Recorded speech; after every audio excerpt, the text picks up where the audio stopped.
Why is it important in the NHS? I thought I'd just show you a bit of the evidence about this. So one of the ways we measure outcomes in the NHS is to look at mortality.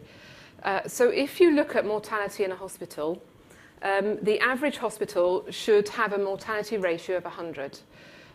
So if your mortality ratio is above 100, more people are dying in your hospital than they should be, than the average hospital. And if it's lower than 100, then you are miraculously saving lives that should otherwise die. So I'm sure you've all heard of Mid Staffordshire Hospital. That had a mortality ratio of 127. When you look at mortality ratio and you measure it against whether staff are engaged or not, you can see that low staff engagement scores, hospitals with low staff engagement scores, have much higher mortality ratios. And there's a very clear link. So if you are engaging your staff successfully at work, then you're going to have much better clinical outcomes for patients. You also have better patient satisfaction. You have lower hospital-acquired infection rates.